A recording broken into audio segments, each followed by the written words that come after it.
So, I never thought a random drunken night at a dive bar would change my life in a good way. A few years ago, I was at the Sunstar, possibly a little inebriated, when I met Bree and Sarah. They told me they wanted to start roller derby in St. John. My response, without hesitation, was, I'm in. I even have roller skates. I'd bought these roller skates 10 years before at Value Village and have been using them as a decoration ever since. On a side note, if you do decide to play roller derby, do not buy your skates at Value Village. You're really doing yourself a disservice. We spent the rest of the night coming up with derby names because honestly, beyond the movie Whip It, at that point, my actual knowledge of derby was pretty limited. So to increase your knowledge of derby really quickly, it's a full contact game played on roller skates where two girls are trying to outskate one another while their teammates are simultaneously playing offense and defense, impeding the opposing player while helping theirs out. And for those of you who are vaguely familiar with roller derby, it's much more than chicks on roller skates hitting one another. It's an extremely strategic, fast-paced, and mentally and physically demanding game.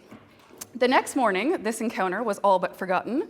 Lucky for me, these two ladies were good on their word, and a couple of months and a couple of successful meet and greets later, the yet-to-be-named Fog City Rollers had their first practice. To be honest, I almost didn't return for the second. They did the whole pick who you want on your team with 4 girls randomly picking out of the crowd, and just like in gym class as a kid, I was one of the last to be picked. Thankfully, I shook off my insecurities and went back for the next practice. I wish we had video of those first few months. It was a classic example of the blind leading the blind. Let's just say Red Rover on roller skates, terrible idea. None of us knew what we were doing, none of us could skate, but we muddled through it together, and it created a real sense of unity that I believe gave us a strong foundation for our league. When I think about my career in roller derby, there are a ton of things that come to mind. The friends I've made, how far the sport has come, all the behind-the-scenes work, but the biggest thing that sticks out to me is what I've learned to do. As adults, we don't often give ourselves the opportunity, or allow ourselves the opportunity, is probably more accurate, to learn new skills. Okay, you've probably done some computer upgrading or taken a work safety course. I'm not talking about that. I'm talking about something that's all for you, something that's purely for the joy of it. I'm talking about challenging your body and your minds by doing something completely new. I don't remember learning to walk, and I'm pretty sure I only remember learning to ride my bike because there are pictures of it. But I assume when I figured that out, I felt amazing, invincible. Because I'll tell you, the first time I figured out how to do a crossover, which is a pretty basic skating skill, I was ridiculously proud of myself. Like figured out time travel kind of proud.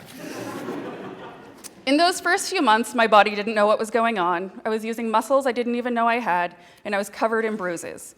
And we hadn't even learned how to hit yet. Those were just from fall after fall after fall. But at the end of each practice, I felt so proud and energized, and those bruises were badges of honor. And then we actually started to learn how to play the game, and being part of a team was a whole new dynamic. Learning individual skating skills is one thing, using those skills within a pack is another entirely. Being part of a team is so interesting to me. You learn how to play off one another's strengths, and after a while, you become a little psychic, sensing what your teammates are going to do. And when you execute a flawless play with your pack, it's a satisfying moment. I'm not going to lie, there have been tears along the way. There have been times when I've gotten down on myself for not being as good as so-and-so. But then I'd remind myself, or sometimes it would take a friend to remind me, that I don't need to be better than anyone else because I'm better than I was, and that's what matters. What matters is I'm challenging myself and doing things I never thought possible. Let's face it, I don't look like your typical athlete, but I've pushed myself, and when I'm on the track, I feel strong and fast and confident, even graceful, which is a small miracle considering in real life, I'm a magnificent spaz.